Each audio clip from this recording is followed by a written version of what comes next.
안녕하십니까. 호크로 투자는 쇼킹 부동산입니다. 윤석열 정부의 대출 정책이 모두 발표됐습니다. 새롭게 변경된 것과 기존에 유지된 것 총정리해보는 시간을 갖도록 하겠습니다. 저희가 얼마 전에 영상을 올려드렸는데 새로운 대출 정책의 시행 일자까지 공개되어서 영상을 다시 제작을 했습니다. 자, 오늘 내용 정말로 중요합니다. 이 관련된 내용 무주택자뿐만 아니라 유주택자분들도 알고 계시면요, 인생에 큰 도움이 되실 거라 확신합니다. 이번 대출규제 총정리는요, 4개 파트로 나눠서 요약을 해드리겠습니다. 첫 번째 LTV 규제, 두 번째 DSR 규제, 세 번째 신용대출 규제와 전세대출 규제, 마지막으로 추가로 발표된 대출규제 완화 방안까지 총정리를 드리고자 합니다. 자, 첫 번째 LTV 규제 부분 좀 살펴보겠습니다.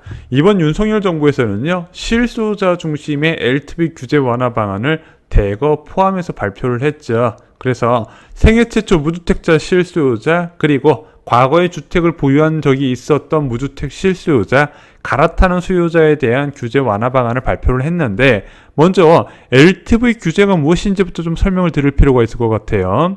자, LTV 규제란 주택담보대출 비율을 의미합니다. 주택을 담보로 대출받을 때 인정되는 자산가치의 비율이에요. 그래서 LTV가 40%다 10억 주택 4억까지 대출된다는 뜻이고요. LTV 50%면 10억짜리 주택 5억까지 대출된다는 뜻입니다. 그런데 이 대출 규제 비율을요, 생애 최초 무주택 실수요자, 무주택 실수요자, 갈아타는 수요자 각각 다르게 적용을 한다는 부분이죠. 자, 첫 번째, 가장 많은 분들이 관심을 가지고 있는 생애 최초 주택 구입자의 LTV 확대 방안입니다. 자, 이 생애 최초 주택 구입자 LTV 확대 방안 원래 있었는데 요건이 좀 엄격했어요. 먼저 주택가격 요건이 있었습니다. 투기과열지구의 9억 원 이하, 조정대상 지역엔 8억 원 이하 주택만 적용됐었는데 그것이 제한이 없어졌고요. 소득 제한도 없어졌습니다. 대출 받으려는 차주의 소득이 낮았어야 적용이 됐었는데 그 부분도 없어졌다는 부분이죠. 그러면은 생애 최초 주택 구입자는 무엇인가요? 예를 들어 남편은 과거에 주택을 보유한 이력이 있었고 아내는 주택을 보유한 이력이 없었어요. 그러면은 아내 명의로 주택을 구입하는 건 생애 최초 주택 구입자로 해당이 될까요? 안 됩니다. 생애 최초 주택 구입자는요, 세대 구성원 모두가 과거에 주택을 소유한 사실이 없어야 됩니다. 그래서 전체 주택 구입자의 약 25%가 대상으로 된다는 거예요. 2022년 8월 1일, 앞으로 일주일 뒤부터 시행이 되는 내용입니다. 하지만 얘는 DSR 규제가 그대로 적용이 되고요. 대출 총 한도도 6억 원으로 정해져 있다는 부분이에요. 그래서 예를 들어 10억짜리 아파트 대출 받을 때 생애 최초 주택 구입자라도 최대 6억까지만 대출 가능하고, 그것도 DSR 규제를 적용을 받아야 이제 대출이 가능한 부분입니다.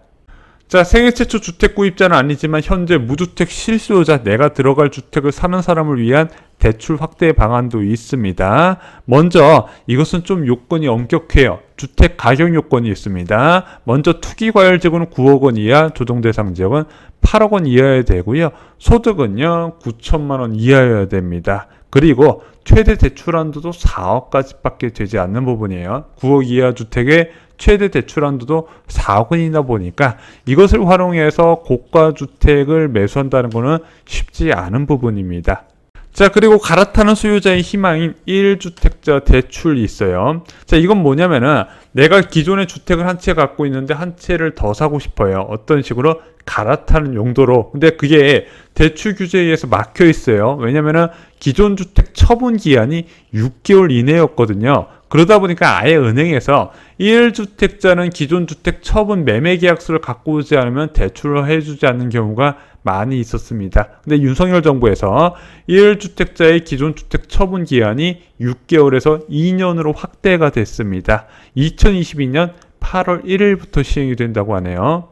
자, 이것으로 1주택자의 대출 가능 길이 이번에 열렸습니다. 아마 정부에서 대책을 6월달에 발표가 나와서 은행에 가보면 은행에서 이렇게 이야기했을 거예요. 우리도 정책이 발표된 건 아는데 구체적인 시행 방안이 나온 건 없다. 그 시행 방안이 8월 1일부터 다음 주부터 적용된다는 부분이죠. 자, 그리고 주택담보대출의 또 다른 대못 규제 중 하나인 전입 의무도 폐지가 됐습니다. 2020년 6.17 부동산 대책에서 발표된 내용이죠. 전 규제 지역 내 주택담보대출을 받았으면 6개월 이내에 전입을 했었어야 돼요. 그래서 실수요 목적으로만 주택담보대출을 받았었어야 되는데 이게 2022년 8월 1일부터 전입 의무가 폐지가 되기 때문에 꼭 주택담보대출을 받았다고 전입할 필요는 없어지게 됩니다. 그래서 이거는 재건축이나 재개발 같이 이제 세입자 전세가율이 낮은 지역에 좀 도움이 될 것으로 보여집니다. 자, 저희가 그동안 LTV 규제 완화 방안에 대해서 말씀을 드렸어요. 그런데 주의하셔야 될 게 있습니다. 자, 금융당국이 임의로 한도를 축소한 것을 이번에 완화를 했어요. 그런데 이 완화한다고 여러분들한테 다 대출을 해줄까요? 완화된 범위 내에서 대출 여부는 대출 기관이 스스로 판단하는 부분입니다. 그래서 이번 LTV 확대가 나의 대출 가능 금액 확대를 의미하지 않을 수가 있다는 거예요. 신용도와 DSR에 따라서 금융기관별 최대 대출 한도가 다르게 적용될 수 있다는 걸 알아두셔야 됩니다.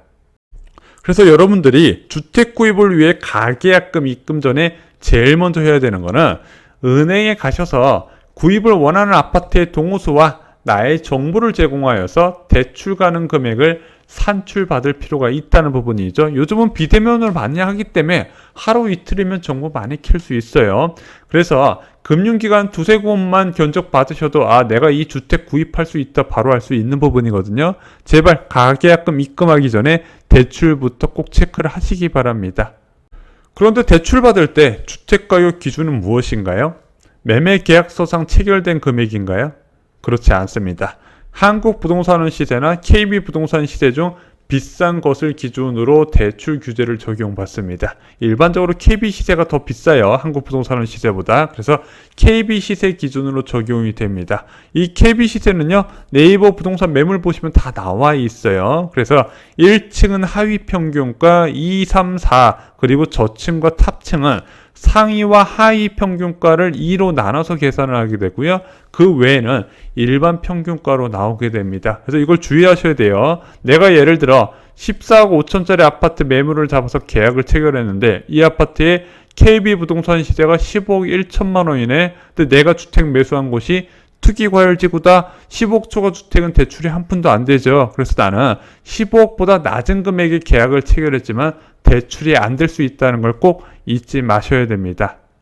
참고로 이번에는요. 다주택자 대출 규제 완화 방안은 포함이 되지 않았어요. 왜냐면은 이번에 규제를 완화해 준 거는 무주택자고요. 갈아타려는 1주택자예요. 처분 조건의 1주택자인 것을 잊으시면 안 됩니다. 그래서 기존 주택 있는 사람이 투자 목적으로 주택 사는 거 대출 받을 수 있나요? 없나요? 없다는 거예요. 양쪽 주택을 계속 가져갈 방법으로 주택을 보유할 수는 없다는 겁니다. 이렇게 다주택자 대출 규제 완화하려면요. 일반적으로 집값이 더 떨어져야 될 것 같다. 그래서 저는 내년 정도로 예상을 한다 말씀을 드렸습니다. 자, 두 번째 DSR 규제 살펴보겠습니다. LTV 규제만큼 중요한 내용이에요. 자, 이 DSR 규제는 총부채 원리금 상환 비율이라 해서 한 사람이 보유한 대출의 원리금과 이자 상환액이 연소득 대비 일정 비율로 제한을 하는 겁니다. 그래서 단순히 주택의 담보가치만 보고 대출해주면 담보가치 변화에 따라서 금융기관의 위험 리스크가 커지니까 이 사람의 상환 능력을 보고 대출해주자는 내용이거든요. 그래서 일반적으로 DSR 40% 정도 적용이 되면은 연봉 5천만 원 정도 보유한 사람이 이자와 원리금 상환액이 2천만 원을 넘지 못하게 제한을 한다는 부분이죠. 제1금융권은 DSR이 40% 적용되고 제2금융권은 DSR이 50%가 적용이 됩니다.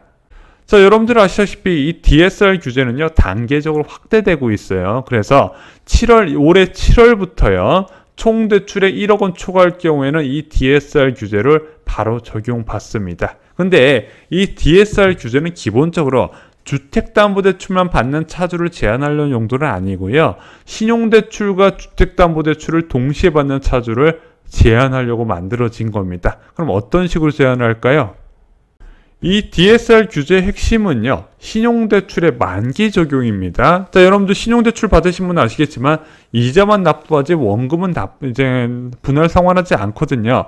그런데 이 DSR 규제는요, 실제 상환하진 않지만, 신용대출의 원리금을 5로 나눠서 DSR 계산에 반영을 한다는 겁니다. 그래서 예를 들어, 연봉 5천만 원인 직장인이 신용대출을 1억을 받았어요. 그러면은, 원금 상환액만 연 원리금 2천만 원 상환한 것처럼 계산식에 반영이 된다는 거죠. 그럼 이자까지 포함하면 DSR 40% 초과가 되네. 그럼 이 상태에선 당연히 주택담보대출은 꿈도 못 꾸죠. 그래서 이 DSR 규제는 신용대출과 주택담보대출 동시에 끌어서서 집 사지 말라, 이렇게 보시면 될 것 같습니다.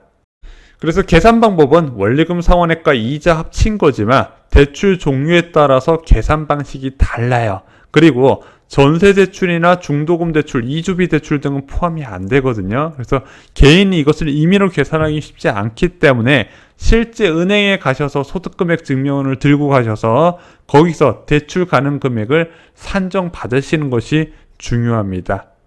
참고로 이런 금융규제, 대출규제는요, 차주단위 규제예요. 대출을 받는 사람한테만 적용이 된다는 겁니다. 그러다 보니까 부부 맞벌이는 유리할 수밖에 없어요. 아까 소득이 많은 사람한테 더 많은 대출해주는 구조라고 말씀드렸는데, 그러면 부부의 소득을 합산해버리면 더 많은 대출이 되겠네? 그래서 외벌이가 조금 힘든 것이 이 DSR 규제입니다.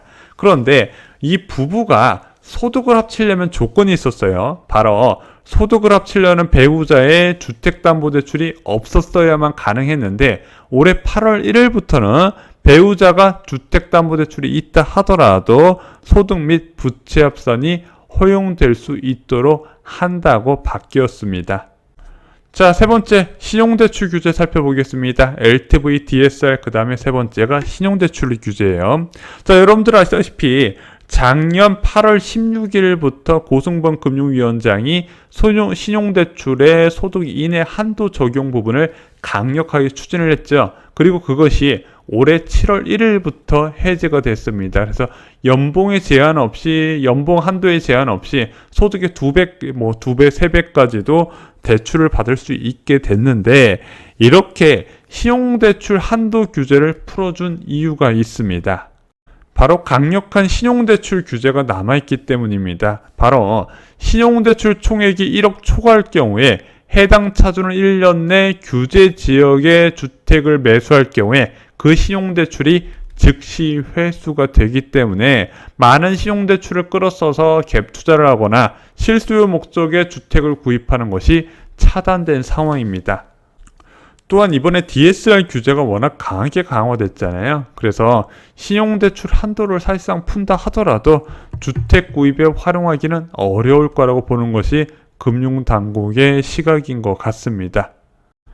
자, 네 번째 전세대출 규제 살펴보겠습니다. 이 전세대출 규제는 뭐냐면요, 전세대출 받아서 전세에 거주하면서 갭 투자하지 말라는 이야기예요. 그래서 어떤 것이냐, 두 가지가 적용되어 있습니다. 첫 번째, 시가 9억 원 초과주택 보유자의 전세대출 보증이 제한되어 있어요. 그래서 전세대출을 받고 나서 9억 원 초과주택을 구입 시 이 전세자금 대출이 즉시 회수가 되고요.